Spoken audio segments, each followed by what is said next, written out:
एक अंतिम प्रश्न और पूछूंगा। हाँ। वो थोड़ा वो महत्वपूर्ण है। हम्म।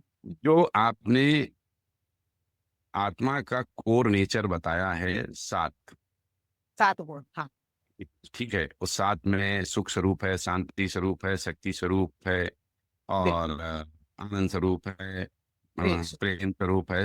ये हाँ। जो सात आपने बताए हैं, इसमें जो दो स्वरूप आते हैं वो एक जैसे हैं, कि जैसे सुख स्वरूप और आनंद स्वरूप। हाँ, ये प्रश्न अक्सर लोगों का बनता है, मैं बहुत बार कई लोगों को बता हाँ चुकी हूँ।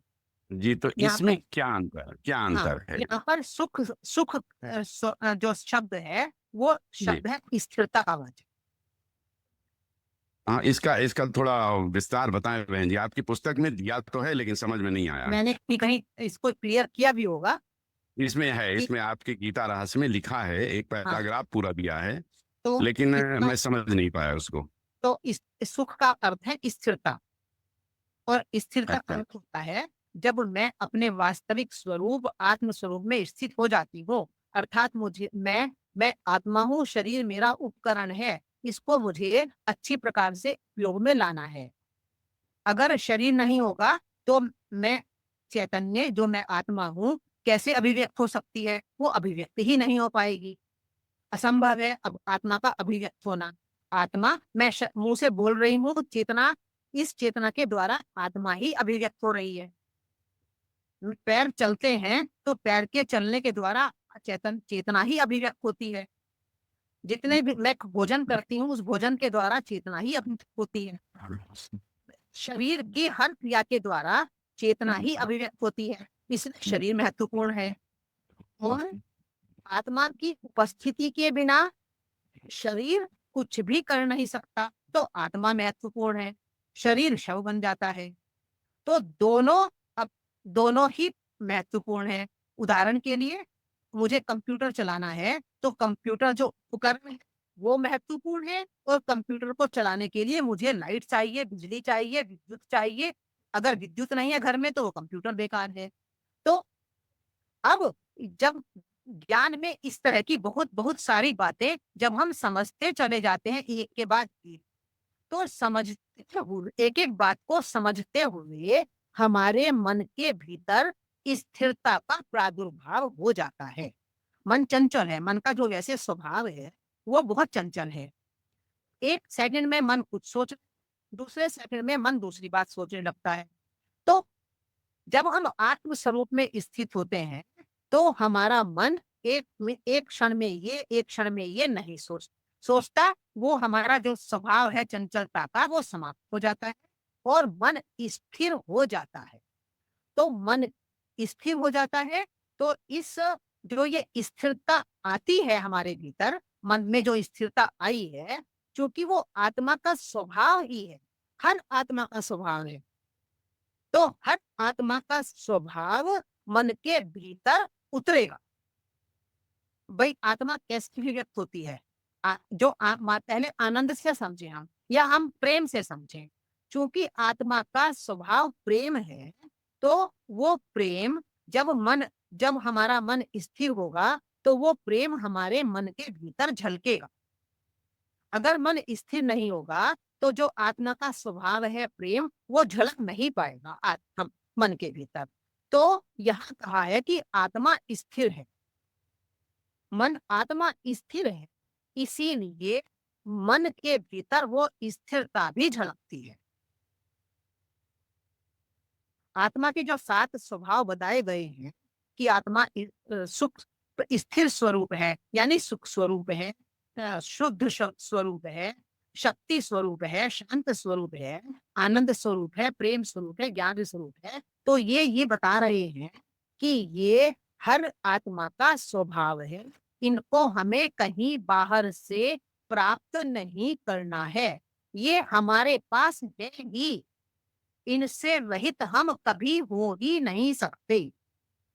क्योंकि हम, क्योंकि ये हमारा मूल स्वभाव है, ये हमारा कोर स्वभाव है, इसलिए जब हमारे मन के भीतर, हमारा मन जब स्थिर होता है, तो उसका तात्पर्य ये है कि आत्मा का जो स्थिरता का स्वभाव है वो मन के भीतर झलकने लगा है।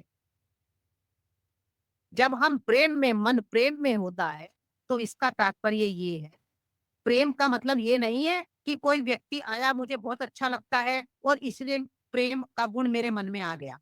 नहीं, बाहर से ना प्रेम को ला सकते, ना बाहर से स्थिरता को ला सकते। किसी भी गुण को हम बाहर से नहीं ला सकते कभी भी।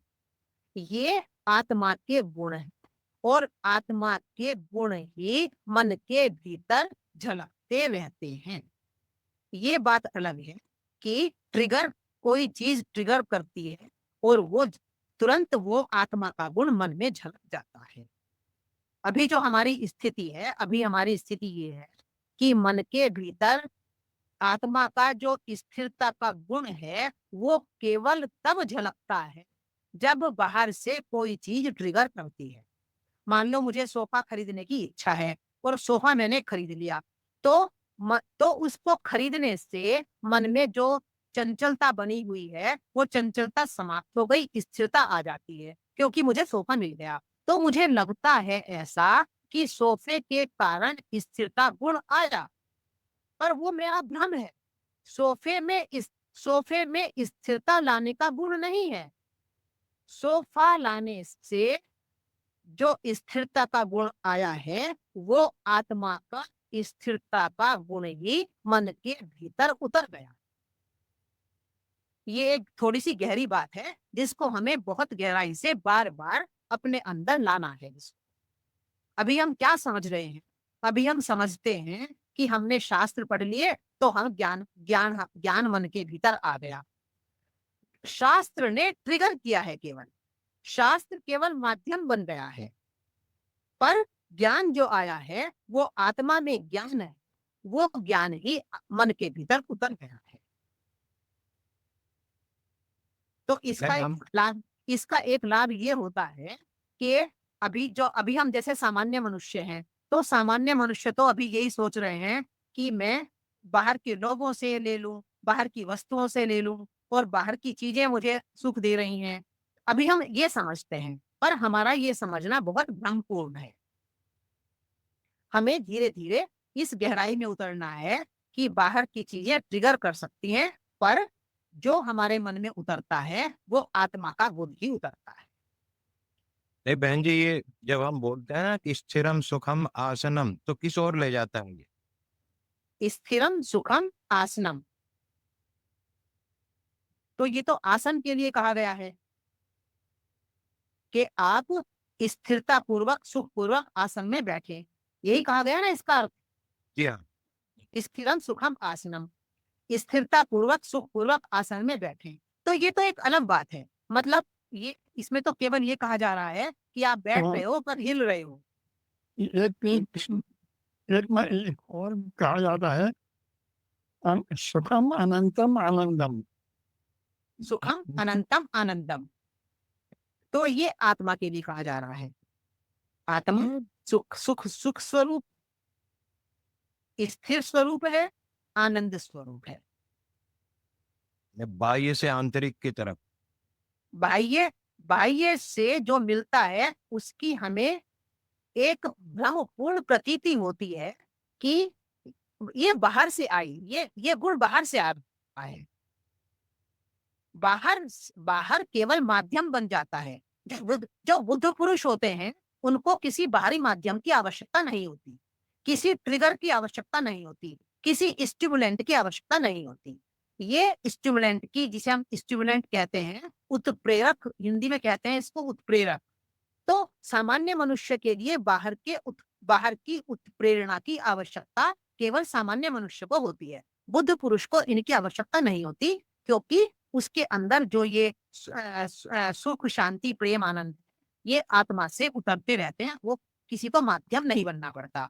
पर अभी हम सामान्य मनुष्यों को किसी वस्तु का, किसी व्यक्ति को माध्यम बनना पड़ता है, तब हमारे भीतर वो आत्मा का गुण उतर पाता है। अगर वो माध्यम ना हो तो आत्मा का जो स्थिरता का गुण है वो हमारे भीतर उतरेगा, माध्यम ही उसको उतारेगा। माध्यम, तो अभी हमें माध्यमों की आवश्यकता है, पर अध्यात्म ये कहता है कि एक स्थिति ऐसी आनी है हमारे भीतर जब हमें किसी भी माध्यम की आवश्यकता ना पड़े। आत्मा के जो गुण हैं बस उसी से हमारे भीतर, इस मन के भीतर स्थिरता, सुख, शांति, प्रेम, आनंद बना रहे। पर अभी हमारी वो स्थिति नहीं है। अभी तो ये आत्मा का गुण तभी मेरे मन के भीतर उतरता है जब बाहर से कोई उत्प्रेरक काम करता है। किसी ने मेरे से मीठी बात की और किसी अच्छी तरह बात की तो मेरे भीतर सुख का गुण उतरा। तो सुख उस व्यक्ति से नहीं आया, व्यक्ति केवल माध्यम बना, सुख उतरा आत्मा से। ये चैतन्य शक्ति के गुण हैं, ये बाहर से नहीं आते। तो मूल प्रश्न का उत्तर मतलब बहन जी ये हुआ कि अगर सुख को स्थिरता का पर्यायवाची लेकर के समझे, मतलब संकल्प, मन के संकल्प विकल्पों का अभाव होना, ये हाँ। यदि आत्मा का मतलब स्वरूप होना है। हाँ, स्थिरता गुण, सुख गुण, ये हाँ हाँ, जी जी, स्थिरता का जो आपने बताया कि संकल्प विकल्पों से रहित जो चंचलता है, चंचलता का वही है। संकल्प विकल्प उठते हैं तभी चंचलता बढ़ती है, हाँ, और बिल्कुल। संकल्प कम होते जाते हैं क्योंकि स्थिरता आती जाती है। ये स्थिरता का गुण ही सुख स्वरूप होना है। सुख स्वरूप होना है। पर अभी हम क्या समझ रहे हैं? अभी हम समझ रहे हैं कि बाहर से किसी ने मुझे कुछ नहीं कहा, जी जी जी जी सब अच्छी तरह मेरे से बात करते रहे, सबने अच्छी तरह से मेरे से व्यवहार किया, तो जी इसलिए मेरा अंदर जो चंचलता थी मन की वो खत्म हो गई। अभी हम ये समझते हैं ना। तो जी जी तो वो बाहर का ट्रिगर जो है वो अभी हम जब तक हमारा आत्मा का गुण अपने आप नहीं करता, वो स्थिति हमारी नहीं आ जाती कि वो अपने आप उतरता रहे, तब तक हम बाहर निर्भर रहेंगे। जी जी जी इसीलिए हम बार बार डिमांड करते हैं मेरे से, प्लीज मेरे से ठीक तरह बात कर लो, प्लीज मेरे से जरा जरा प्यार से बात कर लो, जरा ईमानदारी से रहो मेरे साथ। इसीलिए हम इतनी डिमांड करते हैं बाहर से। बुद्ध पुरुष को बाहर से किसी डिमांड की आवश्यकता नहीं रहती, जी और हमारी भी स्थिति ऐसी बनेगी। हर कोई बुद्ध बनता है, एक ना एक समय आता है जब हर कोई बुद्ध की स्थिति में पहुंचता है। बुद्ध केवल एक चेतना का की एक स्थिति है। उसको हम ऐसा नहीं कि हम बुद्ध कह रहे हैं तो यहाँ पर गौतम बुद्ध से मतलब है। गौतम बुद्ध से मतलब नहीं है। बुद्ध बनना या का अर्थ है आत्म स्वरूप में स्थित हो जाना और बाहर की किसी ट्रिगर की आवश्यकता ना रहे। उसको हम कहते हैं बुद्ध पुरुष। असली ज्ञान यही है, हमको कोई चीज बाहर से नहीं लेना है। हाँ। अंदर सब कुछ हम पूर्ण है, और वो जो केवल ये है कि हमको वो ज्ञान हो जाता है कि हम पूर्ण है। जी जी जी पूर्णता, इन 7 में पूर्णता आ जाती है। उड़ता है। अब उलझन यही है कि अभी हमारा पिछला खाना पच गया, अब हमको भूख लगी है। ये हमारा मूल गुण है अथवा बाहर की चीज है। भूख, जो और भूख है, जो प्यास है, वो शरीर का है। तो हमारे आत्मा 3 शरीर हैं। तो आत्मा के लिए खाना जरूरी नहीं है। आत्मा आत्मा आत्मा तो प्रकाश स्वरूप है। आत्मा को भोजन की आवश्यकता कहाँ है? आत्मा को ना भूख है ना प्यास है। आत्मा को तो कुछ भी नहीं चाहिए। चैतन्य है वो, तो चैतन्य को क्या चाहिए?